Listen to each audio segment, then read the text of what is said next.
Assalamualaikum warahmatullahi wabarakatuh. Salam sejahtera untuk kita semua dan semangat pagi. Hari ini kita masuk ke bab yang keenam untuk bagian kedua, yaitu tentang teori dasar kemagnetan. Adapun indikator pencapaian kompetensi untuk pertemuan hari ini adalah 1. Menjelaskan pengertian magnet. 2. Membedakan dan memberi contoh ferromagnetik, paramagnetik, dan diamagnetik. 3. Memisahkan serbuk besi dari pasir, menjelaskan cara membuat magnet dan hasil kutubnya, menjelaskan cara menghilangkan magnet, kemagnetan bumi, dan elektromagnetik. Sebelum masuk ke dalam materi, tolong perhatikan gambar berikut. Di layar kalian sudah tampak ada gambar dua buah batang magnet dengan berbeda bentuk. Bagaimana cara kerja dari magnet tersebut, dan apakah magnet itu dapat dibuat, dan bagaimanakah cara menghilangkannya, nanti akan kita bahas bersama-sama pada pertemuan kali ini. Konsep gaya magnet. Magnet berasal dari bahasa Yunani, yaitu magnetis litos atau batu magnesian. Batu magnesian itu merupakan salah satu daerah di negara Turki yang bernama Manisa, di mana di daerah tersebut banyak ditemukan batu magnet. Nah, magnet itu dapat dibuat dari besi dan baja. Bentuknya juga bermacam-macam. Misalkan ada yang berbentuk U, ada yang berbentuk batang. Dan penamaannya pun juga sesuai dengan bentuknya biasanya. Magnet selalu memiliki dua kutub, yaitu kutub utara dengan kutub selatan. Magnet dengan kutub yang sama akan bersifat tolak-menolak. Apabila berbeda dan didekatkan, maka akan saling tarik-menarik. Kedua kutub akan selalu ada pada magnet, walaupun magnet tersebut dipotong. Misalkan, magnet batang ini kita potong menjadi dua bagian yang sama besar, maka otomatis dari setiap bagiannya nanti juga akan muncul dua kutub tersebut. Ya, misalkan magnet ini, ketika dipotong, maka kutubnya sini menjadi utara, sini selatan, sini utara, sini selatan lagi. Sifat interaksi bahan terhadap magnet. Ada 3. Yang pertama ada ferromagnetik. Ferromagnetik adalah logam yang dapat ditarik kuat oleh magnet. Misalkan besi, baja, kobalt, dan nikel. Yang kedua ada paramagnetik, yaitu logam yang ditarik lemah oleh magnet. Contohnya magnesium, molybdenum, dan litium. Yang terakhir ada diamagnetik, yaitu logam yang tidak dapat ditarik magnet. Misalkan perak, emas, tembaga, dan bismut. Selanjutnya, bagaimanakah magnet dapat dibuat? Magnet dapat dibuat dengan 3 cara. Yang pertama, dengan cara digosok, di mana besi digosok searah secara berulang, sehingga magnet elementer pada besi dapat menjadi teratur. Batang ujung magnet yang pertama menempel pada ujung bagian besi itu akan menghasilkan kutub yang sama. Jadi ketika misalkan yang di sini yang ditempel pertama adalah kutub selatan, maka otomatis bagian yang tertempel itu akan menjadi kutub selatan. Begitu juga sebaliknya, apabila yang ditempelkan adalah kutub utara, maka otomatis di sini akan menjadi kutub utara. Yang kedua, dengan cara diinduksi atau didekatkan.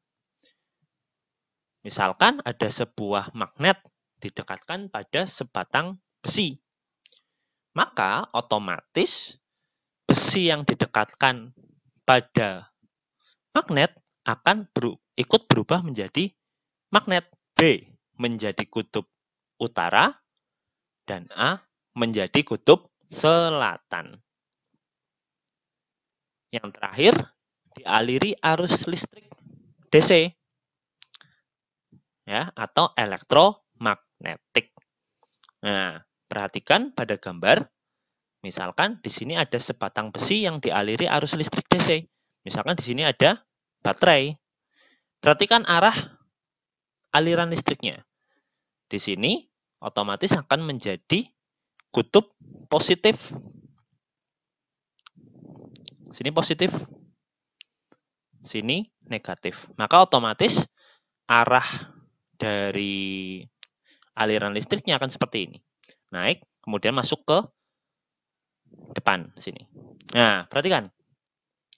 Arah aliran listrik dan cara kutub yang dihasilkan itu dapat menggunakan kaidah tangan kanan, di mana arah arus listrik itu ditunjukkan dengan arah jari-jari, ya, dan jempol itu pasti menunjukkan kutub utara. Maka misalkan di sini ada sebatang besi AB, maka otomatis apabila letaknya seperti ini, maka ujung B akan menjadi kutub utara. Sini akan menjadi kutub utara. Dan yang sini menjadi kutub selatan. Kenapa? Karena lilitannya seperti ini. Penerapan elektromagnetik dalam kehidupan sehari-hari. Berikut adalah beberapa contoh penerapan elektromagnetik dalam kehidupan sehari-hari. Yang pertama, penggunaan bel listrik. Tolong perhatikan skema gambar. Jadi, mekanismenya di sini nanti ada baterai, ya, baterai mengalirkan arus listrik, ya, arah arus listriknya ke sini, ya, kemudian membentuk kumparan. Nah, membentuk kumparan. Nah, ketika sebuah batang besi diberi lilitan kumparan, ya, yang dialiri arus listrik, maka batang besi tersebut akan berubah menjadi magnet. Ya, dia akan berubah menjadi magnet. Karena dia berubah menjadi magnet, maka otomatis ini lengan pemukul akan tertarik ke sini, sehingga menyebabkan bel berbunyi. Nah, ketika ini tertarik, maka otomatis aliran arus listrik yang tadinya mengalir menjadi terputus, sehingga dia akan lepas kembali. Set. Nah, ketika lepas kembali, nempel ke sini, set, maka terbentuk aliran listrik lagi, nyala lagi, mungkul lagi, dan begitu seterusnya. Terus akibatnya apa? Lengan pemukul akan terus bergerak.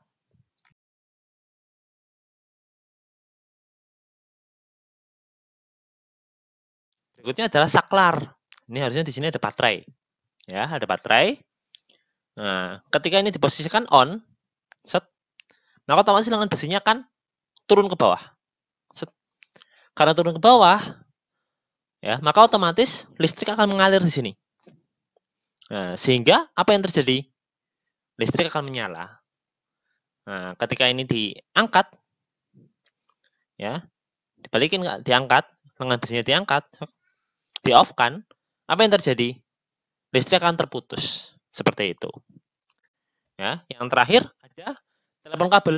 Nah, telepon kabel itu prinsipnya adalah merubah suara menjadi getaran dan merubah getaran menjadi suara.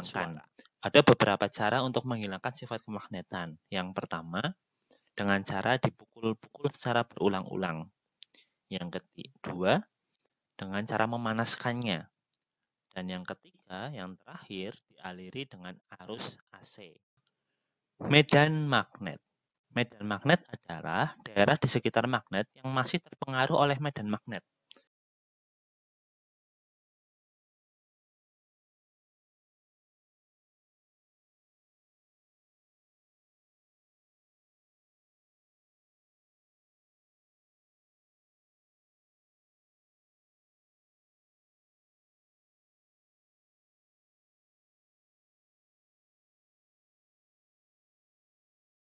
Pasir besi. Ya, kemudian kertas tersebut kita getar-getarkan, ya, dengan cara dipukul-pukul kecil-kecil. Nah, lama-kelamaan dia akan membentuk pola seperti ini. Teori magnet bumi. Bumi pada dasarnya adalah sebuah magnet raksasa, di mana magnet bumi yang ada di bumi tersebut itu juga memiliki kutub. ya, yaitu kutub utara dengan kutub selatan. Kutub utara dari magnet bumi itu berada di kutub selatan bumi. Sedangkan kutub selatan dari magnet bumi posisinya ada di kutub utara. Ketika sebuah magnet kompas diposisikan secara vertikal seperti ini, di mana menghadap ke utara dan selatan, itu ternyata tidak menunjuk langsung menuju ke arah kutub utara dan kutub selatan. Sehingga terbentuk sudut selisih antara kutub utara yang sebenarnya dengan yang ditunjuk oleh jarum kompas. Nah, sudut inilah yang dinamakan dengan sudut deklinasi. Dan ketika diposisikan secara horizontal, itu juga sama. Ketika diposisikan menghadap ke arah ekuator, ya, ternyata itu juga membentuk sudut. Nah, sudut inilah yang dinamakan dengan sudut inklinasi.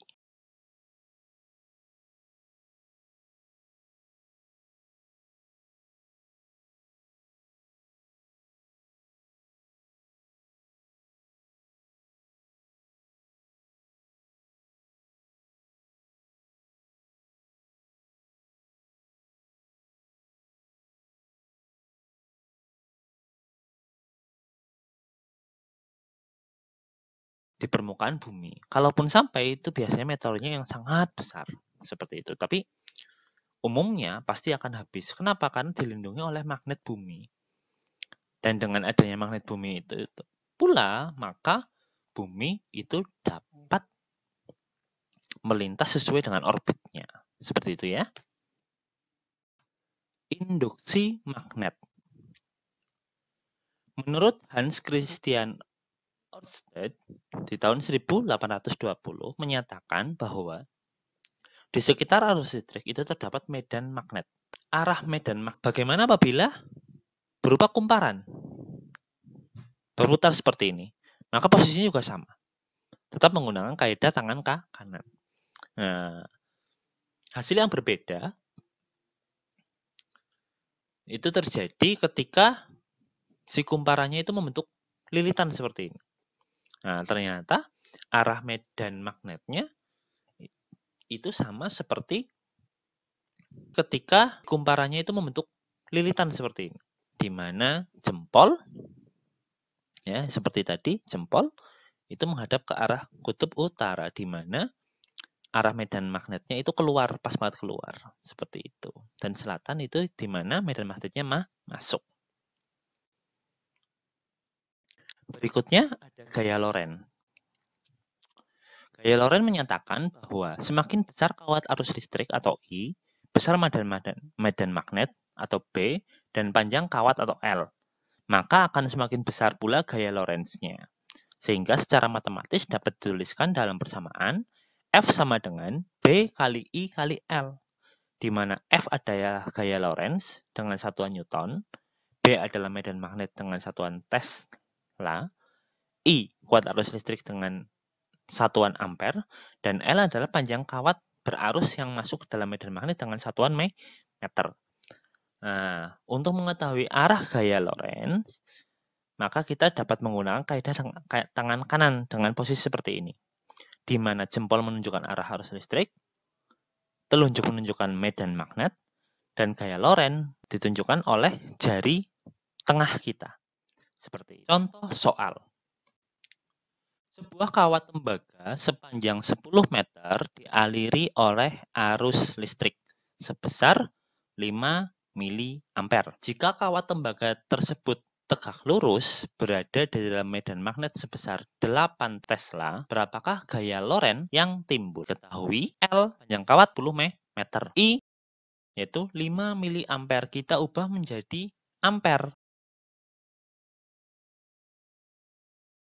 B medan magnetnya sebesar 8 Tesla. Ditanyakan adalah F atau gaya Lorentz. Cara menyelesaikannya, kita masukkan ke persamaan. F sama dengan B kali I kali L. B-nya berapa? 8. kali I-nya berapa? 0,005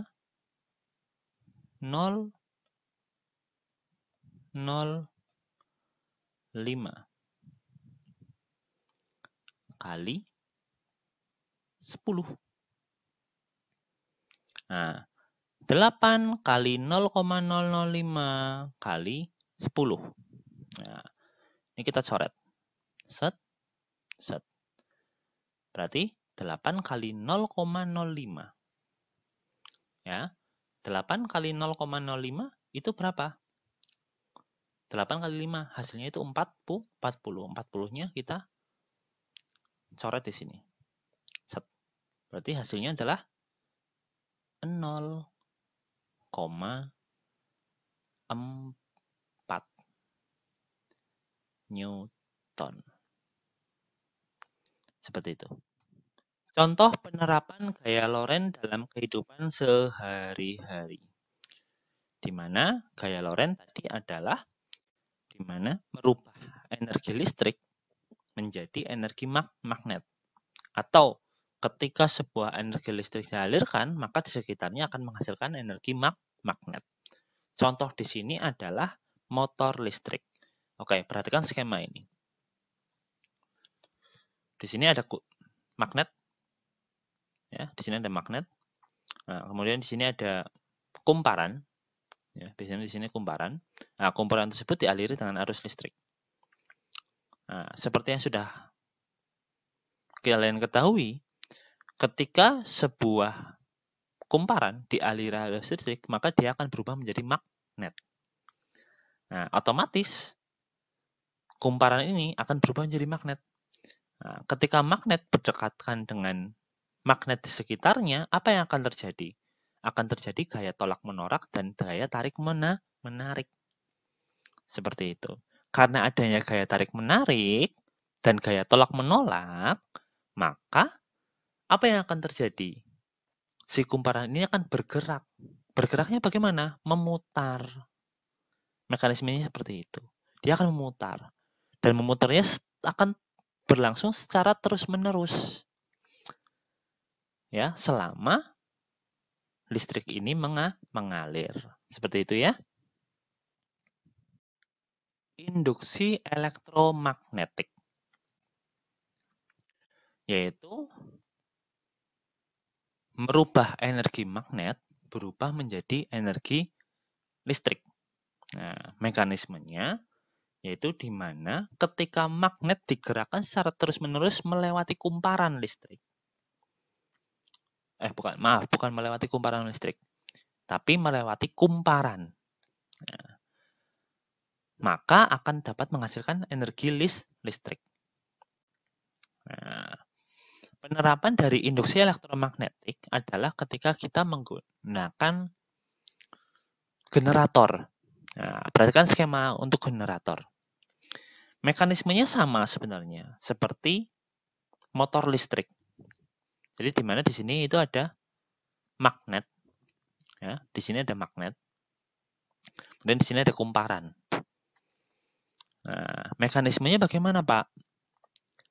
Kumparan ini nanti akan kita gerakan, berputar. Ya, kumparannya kita gerakan atau berputar. Nah, karena kumparannya bergerak, itu mekanismenya sama seperti menggerakkan magnet di sekitar kumparan. Ya, karena adanya pergerakan dari si kumparan di sekitar magnet, maka akan menghasilkan arus listrik. Karena adanya arus listrik, maka lampu yang ada di sini akan menyala. Itulah mekanisme dari generator. Intinya adalah menggerakkan kumparan yang ada di sini. Atau dibalik, misalnya di sini kumparannya, nah di sini magnetnya. Itu sama. Intinya kumparannya digerakkan atau magnetnya digerakkan berputar. Maka nanti akan menghasilkan arus listrik. Seperti itu ya. Nah, contoh yang lainnya adalah dinamo sepeda. Mekanismenya sama. Ketika ini didekatkan ke ban, maka kepala dinamo ini akan memutar. Nah, di dalam sini itu juga sama, ada kumparan. Samping kiri kanannya di sini ada magnet. Nah, kumparannya berputar di antara magnet. Apa yang terjadi? Menghasilkan arus listrik. Arus listriknya akan menuju ke lampu. Lampunya menyala. Nah, terus contoh yang terakhir adalah transformator. Nah, transformator itu yang biasa digunakan untuk menaikkan atau menurunkan tegangan. Nah, jadi listrik rumahan ya, yang dari listrik yang ada di jalan itu kan sebenarnya tegangannya sangat tinggi sekali. Ya, sebenarnya tegangannya sangat tinggi sekali. Tujuannya apa? Untuk menghemat energi. Nah, sebelum masuk ke rumah biasanya dia akan dimasukkan ke transformator lebih dahulu. Transformatornya itu adalah transformator yang digunakan untuk menurunkan tegangan atau transformator step down. Nah, begitu tegangannya turun, baru nanti akan dimasukkan ke rumah-rumah penduduk. Transformator itu ada dua jenis, ada transformator step up atau transformator yang untuk menaikkan tegangan, dan transformator step down atau yang digunakan untuk menurunkan tegangan. Seperti itu sudah saya jelaskan. Induksi elektromagnetik pada transformator. Seperti tadi sudah saya jelaskan, ada dua jenis, yaitu step down dan step up. Step down itu menurunkan tegangan. Dengan mekanisme pada lilitan primer, itu jumlah lilitannya akan lebih banyak dibandingkan dengan yang sekunder. Dari banyak ke sedikit. Ya, sehingga dia difungsi untuk menurunkan tegangan. Kalau step up, kebalikannya. Lilitan primernya lebih sedikit dibandingkan lilitan sekundernya. Lilitan sekundernya lebih banyak. Sehingga dari sedikit ke banyak. Makanya step up atau menaikkan tegangan. Persamaan yang digunakan untuk menghitung induksi elektromagnetik pada transformator adalah IS per IP sama dengan VP per VS sama dengan NP per NS. Nah, biasanya ketika kita menghitung yang digunakan itu hanya dua persamaan. Ya. Persamaan yang I dengan V atau I dengan N atau V dengan N. Tergantung dari soalnya. Ya, atau bisa juga semuanya. Tapi biasanya untuk menghitung itu kita hanya memerlukan dua persamaan. Seperti itu. Kemudian, untuk menghitung efisiensi dari transformator, kita menggunakan persamaan seperti ini. Di mana P out per P in atau P keluar per P masuk kalikan 100%. Atau VS kali IS per VP kali IP dikalikan 100%. Dengan keterangan P out adalah daya listrik pada kumparan sekunder, P in adalah daya listrik pada kumparan primer. Seperti itu. Contoh soal. Sebuah transformator memiliki 300 lilitan primer, berarti NP. Kemudian lilitan sekunder atau NS 30. Diketahui tegangan pada lilitan primer adalah 220 volt. Tentukan besar lilitan sekunder, tegangan lilitan sekunder, kemudian besar kuat arus lilitan sekunder jika kuat arus lilitan primernya 0,5 mA. Kemudian tentukan efisiensinya dan tentukan jenis transformatornya. Sehingga diketahui NP 300, NS 30, VP 220, IP 0,5 mA. Ditanyakan VS, IS, N, sama jenis transformatornya. Jawab. Untuk yang A, karena yang ditanyakan adalah VS, nah, di sini sudah ada NP, NS, sama VP. Maka VS-nya kita bisa menghitung. Nah, cara menghitungnya, NP per NS sama dengan VP per VS. Nah, NP-nya berapa? 300. Kemudian sini 30. Sama dengan VP-nya berapa? 220.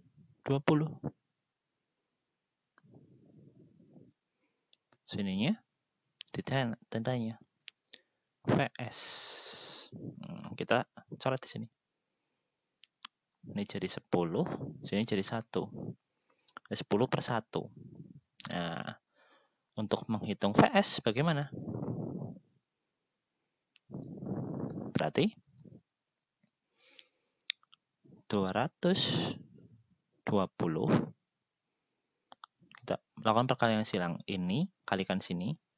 Berarti kali 1. Kemudian dibagi atas. Tadi berapa? 10. 220 kali 1 bagi 10. Nah, nolnya kita coret. 22 kali 1 bagi 1 berapa? 22 volt. Ya. Dan yang B ditanyakan adalah IS. Jika diketahui IP-nya adalah 0,5 mA. Nah, bagaimana cara menghitungnya? Sama. Boleh pakai yang NP, boleh pakai yang VP. Kita pakai yang NP saja. Berarti NP per NS sama dengan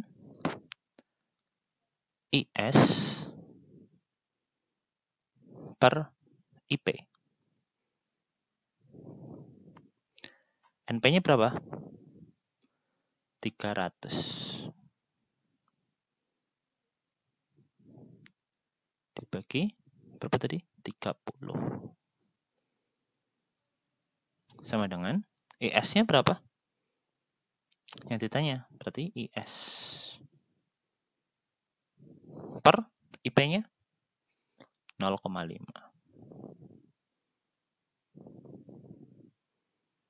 Nah, seperti itu. Nah, sama, kita lakukan perkalian silang.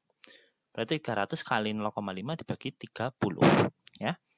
Berarti IS sama dengan 300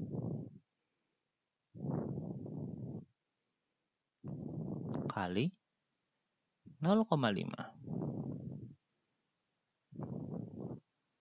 dibagi 30.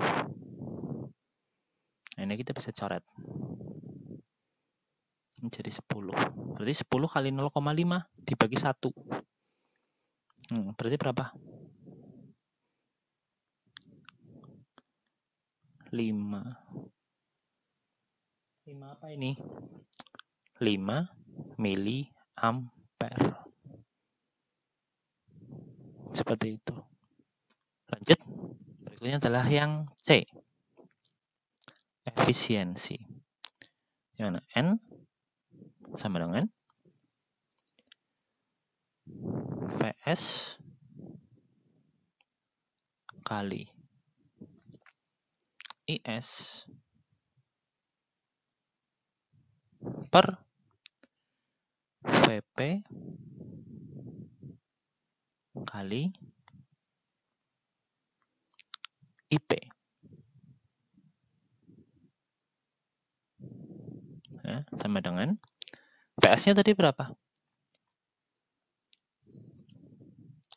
VS-nya adalah 22.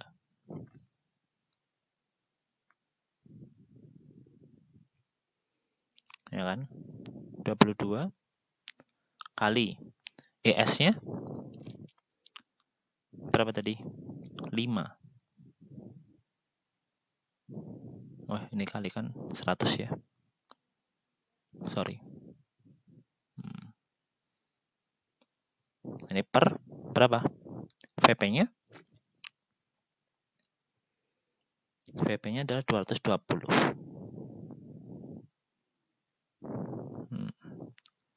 Kali berapa ini? IP-nya 0,5 kali 100. Seperti itu. Nah, setelah seperti ini, apa yang harus dilakukan?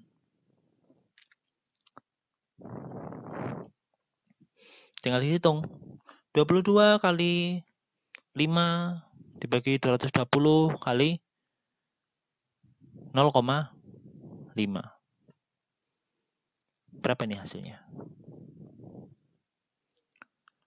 22 ini 1 per 1.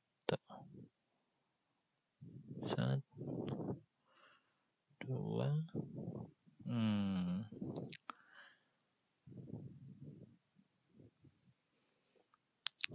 Dengan angka segini, maka hasilnya adalah